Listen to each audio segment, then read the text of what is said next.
안녕하세요. 박강사입니다. 오늘 함께 할 내용은 고객 불만과 클레임에 대한 이야기인데요. 어딜 가나 완벽한 서비스는 없죠. 고객이 기대가 있는 한 고객의 불만은 사라지기가 어렵습니다. 또한 고객 응대 과정에서 피치 못할 실수나 문제가 발생이 되는데요. 고객 서비스 현장 중 오늘 다룰 내용은 바로 요식업 서비스인 음식점 클레임 대응 꿀팁이라는 책의 내용을 가지고 함께 이야기를 나눠보도록 하겠습니다. 고객이 음식점을 방문할 때는 맛있는 음식이 먹고 싶다, 좋은 분위기에서 먹고 싶다, 좋은 서비스를 받고 싶다, 이런 기대를 가지고 방문을 할 텐데요. 그 과정에서 간이 많이 싱겁다, 옆 테이블이 너무 시끄러운 거 아니냐, 직원이 너무 까칠하다 등의 자신이 생각했던 기대와 다른 경우에 불만을 가지기 마련입니다. 보통 고객이 기대를 부응하지 못해서 발생되는 불만이 있는 반면에 음식점의 서비스나 조리 과정에서의 과실로 고객이 클레임을 제기하는 경우가 있는데요. 클레임 같은 경우에는 사과나 공감, 시정 같은 대응과는 다르게 보상이 수반되는 경우가 많고 대응을 잘못했다면 더 큰 불만으로 이루어지기 때문에 엄청 민감하고 어려운 응대가 아닐 수 없어요. 우선 일반적으로 고객이 기대에 부응하지 못한 불만, 즉 컴플레인 고객 응대 포인트 같은 경우에는요, 이 네 가지를 기억해 주셨으면 좋겠어요. 첫 번째, 고객의 문제사항을 민감하게 체크하세요. 두 번째, 불만 제기 고객에게는 미소는 금물이에요. 세 번째, 불만이 있는 부분에 대해서 설명을 고민하고 준비한 다음에 응대하세요. 네 번째, 불만 고객을 추적하고 다시 한번 확인할 필요가 있어요. 예시를 들어서 설명해 볼게요. 이거 곱빼기 맞아요? 라고 묻는 고객이 있어요. 본인이 느끼기에 양이 작다고 느끼는 불만 제기인데요. 이때 고객에게 네, 맞습니다. 곱빼기예요. 라고 정보만 대답을 하는 것이 아니라 문제를 민감하게 파악해서 네, 손님 곱빼기입니다. 혹시 어떤 일 때문에 그러시는지 여쭤봐도 괜찮을까요? 라고 정중하게 문제를 파악해야 됩니다. 그 과정에서 불쾌감을 느끼고 있는 고객에게 웃으면서 응대하는 것은 어물쩍 넘기려고 하거나 무시하는 인식을 줄 수 있기 때문에 진지한 시선 처리와 불만을 경청하는 태도가 필요해요. 곱빼기 양이 적은 것 같은데요? 라고 말을 들었다면 끝까지 듣고 사과와 함께 차분하게 설명을 할 줄 아셔야 돼요. 아, 고객님 양이 적게 느껴지셨어요. 죄송합니다. 저희가 고객님 그릇의 종류로 양의 차이를 구분하고 있는데요.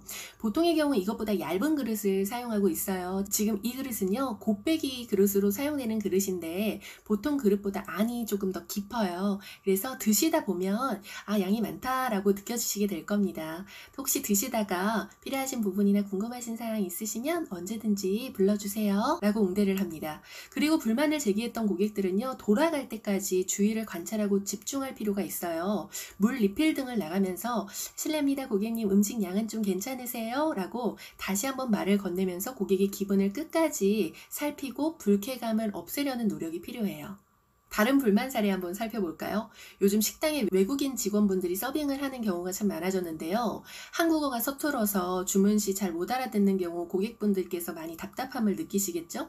그래서 여기 한국 사람 없어요. 몇 번을 말해야 돼요? 라고 불만을 제기했다면 직원이 외국인이라서요. 좀 말을 외우는데 느려요. 라고 우리의 입장을 이야기하는 것이 아니라 고객님 죄송합니다. 외국인 직원이더라도 저희가 교육을 해서 부족함 없이 서비스를 해드렸어야 되는데 불편하셨죠? 무엇을 도와드릴까요?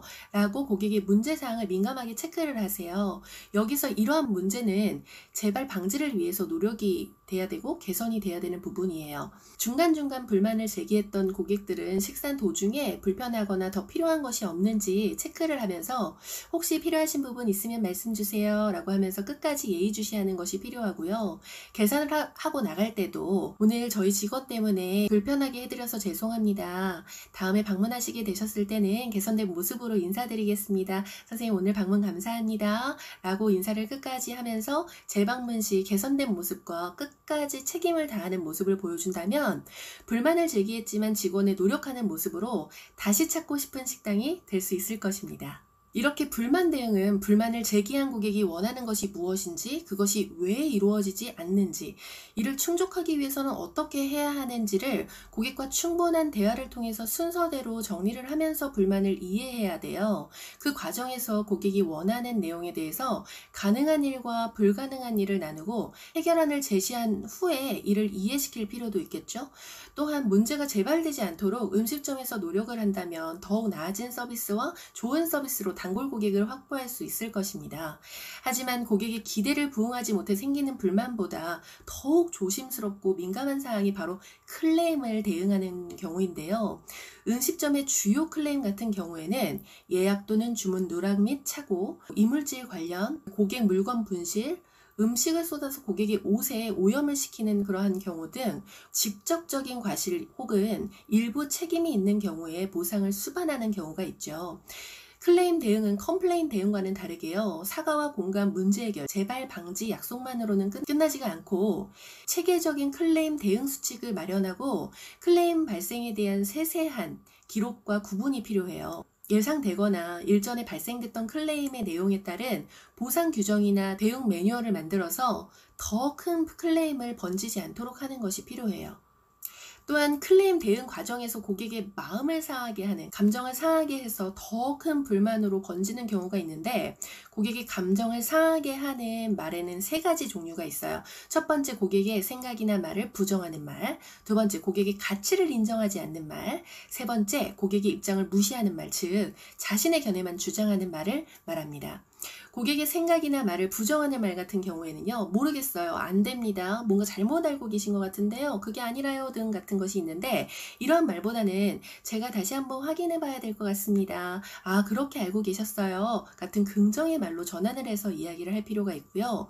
또 고객의 가치를 인정하지 않는 말 같은 경우에는 메뉴판에 적혀있는 그대로예요, 정립은 안 돼요, 이 자리뿐입니다, 그건 당연하죠 같은 말들인데요. 할인이 어려워서 정가에 판매되는 만큼 저희가 정성스럽게 음식을 조리해 드릴게요. 아, 고객님 지난번엔 포인트를 적립하셨어요. 죄송합니다만 저희가 포인트 적립 서비스가 이제 종료가 되어서요, 양해 부탁드리겠습니다 같은 고객을 배려하고 인정하는 말이 필요해요. 끝으로 고객의 입장을 무시하는 말이나 자신의 견해를 말하는 것은 매장 지침이라서요, 저희 책임이 아닙니다 같은 표현인데요. 무조건 안 된다, 모른다 말보다는 제가 한번 알아보겠습니다 말을 하고 재확인 후에 선생님 죄송합니다, 너무 안타깝게도 저희가 이 부분은 도움을 드리기 어려울 것 같습니다, 죄송합니다 라고 이렇게 정중한 표현을 하는 것이 필요할 것입니다. 조금 더 세부적으로 들어가 볼게요. 클레임 사례별 대응 예시를 살펴보겠습니다. 음식점 서비스에서 가장 조심스럽고 예민한 사항이 음식 알레르기 있는 고객을 살피는 것인데요. 보통 음식 알레르기는 음식을 섭취 후에 몇 시간 이내에 증상이 나타나거든요. 처음에는 두드러기 같은 게 몸의 일부에 나지만 시간이 지나면 온 몸에 퍼지기도 하고요. 심한 경우에는 의식이 흐릿해지면서 쇼크를 일으키는 경우도 있어요. 그래서 알레르기 위험이 있는 식재료 같은 경우에는 모든 직원들이 같이 확인을 해볼 필요가 있는데요. 달걀, 유제품, 밀가루, 게, 오징어, 새우 같은 갑각류, 그다음에 메밀, 견과류 등이 대표적인 식재료예요.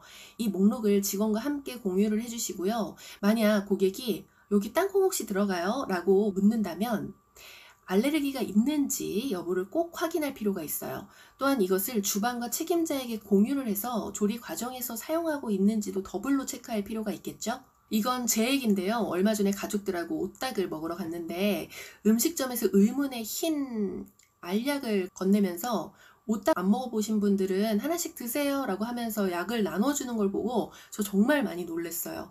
음식 취식 후에 알레르기가 발생을 했다면 전문 의료진이나 약사가 아닌 한 자체적으로 진단해서 약을 제공하는 것은 절대 금물이에요.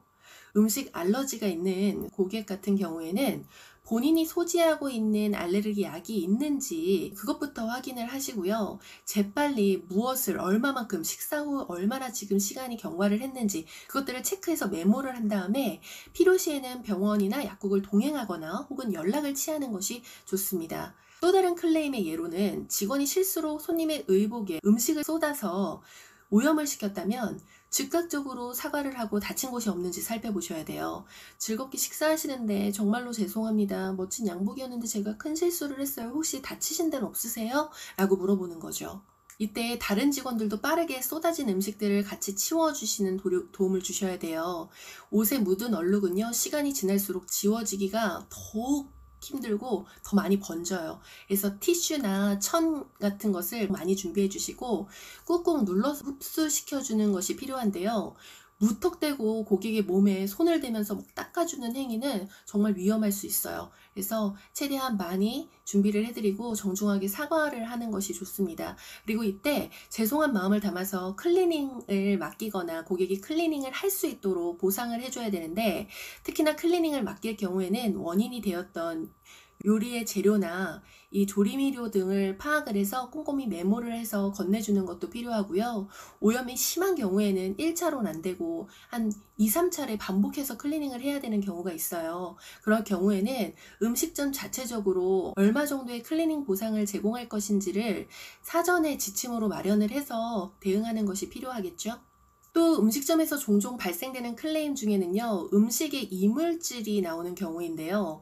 고객이 잠깐 이것 좀 보세요 라고 하면서 이물질이 나왔다고 한다면 즉각적인 사과와 고객이 놀라고 불쾌함에 대한 마음을 가라앉힐 수 있는 존중의 말을 건네는 것이 매우 필요합니다. 고객님 식사 중이셨는데 불쾌하게 만들어서 정말 죄송합니다. 괜찮으시다면 제가 확인을 위해서 음식을 가져가도 괜찮을까요? 라고 하면서 요리를 빨리 치우고 주방과 책임자에게 즉시 보고하시는 것이 필요해요. 고객에게는 같은 요리 또는 대체 요리를 권하시는 것이 필요한데요. 만약 대체 요리나 같은 요리를 고객이 요청을 했다면 서둘러서 준비를 해드리겠습니다. 저희가 새로 음식을 만들어야 되기 때문에 10분 정도 소요가 될 예정입니다. 선생님 괜찮으실까요? 라고 양해를 구하고 다시 한번 정중히 이제 체크하는 것이 필요해요. 이물질 혼입 사유를 파악해서 어디서 어떻게 유입이 됐는지 고객에게 차분하게 설명하는 것도 필요한데요. 예를 들면 바퀴벌레 같은 게 들어갔었다면 고객님, 저희 식당에서는 위생관리를 위해서 외부 업체의 회충 박멸 진단이나 관리를 꾸준히 받고 있는데요. 아무래도 외부에서 유입이 된 것 같아요. 고객님 음식에 혼입이 된 것 같습니다. 다시 한번 불쾌함을 드려서 죄송합니다. 라고 이야기를 하고 새로 만들어 드리는 음식은 더욱 신경 써서 안심해서 드실 수 있도록 준비하겠습니다. 라고 대응하는 것이 필요해요. 만약 고객이 대체 음식을 거부한 경우에는요, 기본을 고려해서 조용히 계산서를 가져와서 환불이나 무료 처리를 해주시는 것이 좋은데, 여기서 음식점에 따라서 이물질이 들어간 음식에만 무료로 처리를 할지 모든 대금을 무료로 할지는 이물질의 정도에 따라서 책임자가 판단을 하는 것이 좋아요. 다시 수정된 계산서를 가지고 가서 고객님 정말 죄송합니다. 다음에는 이런 일이 반복되지 않도록 신경 쓰겠습니다. 라고 정중하게 다시 한번 인사하고 재방문을 권유할 필요가 있겠죠.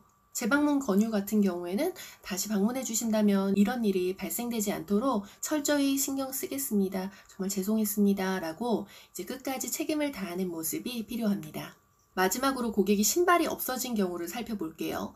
고객이 신발이 없어졌다고 이야기를 했을 때 안내 문구를 가리키면서 저희는 고객님의 신발을 책임지지 않습니다.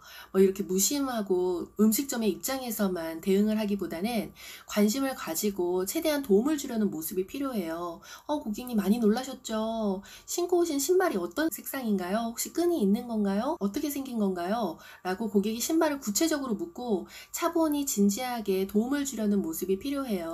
저희가 바빠서요. 신발까지 다 책임을 질 수가 없어요. 혹은 신경을 쓸 수가 없어요. 라고 회피성 말을 하기보다는 고객님 죄송합니다. 다른 손님이 착각을 하고 신고 가셨을지도 모르겠네요.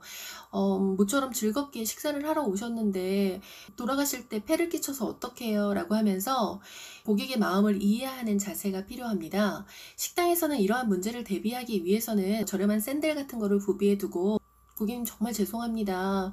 혹시 집이 근처세요? 저희가 가게 신발이라도 대여해 드려도 괜찮을까요? 혹시 고객이 연락이 오면 저희가 고객님 신발 잘 받아놓고 있겠습니다. 이쪽에 성함과 연락처 남겨주시겠어요? 라고 이후에 취해야 할 방법을 구체적으로 고객과 상의하는 모습이 필요합니다. 제가 크게 세 가지 클레임 사례를 가지고 이야기를 했는데, 클레임 대응은 사전 응대 수칙을 마련하고요. 직원들의 교육 훈련을 통해서 현명하게 대처를 할 수 있도록 이 준비를 해야 되는 것이 필요할 것 같아요. 이 책에서는 제가 소개한 내용 외에도 정말 많은 사례가 있고 고객 응대 기법들을 소개를 하고 있어요. 음식점의 식음료 서비스뿐만 아니라 모든 서비스업에서도 참고할 수 있는 내용들이 가득하더라고요. 최고의 클레임 대응은 문제를 미리 찾아서 예방하는 것으로부터 시작되지 않을까라는 생각이 들었어요. 불만과 클레임 대응 시 주의사항을 다시 한번 확인해 보시고요. 세심한 배려와 관심으로 고객을 응대하신다면 불만 고객들을 단골 고객들로 이끌 수 있는 그런 최고의 음식점 서비스가 아닐까라는 생각을 했습니다. 여러분의 성장과 성공을 뜨겁게 응원하는 박강사였습니다. 감사합니다.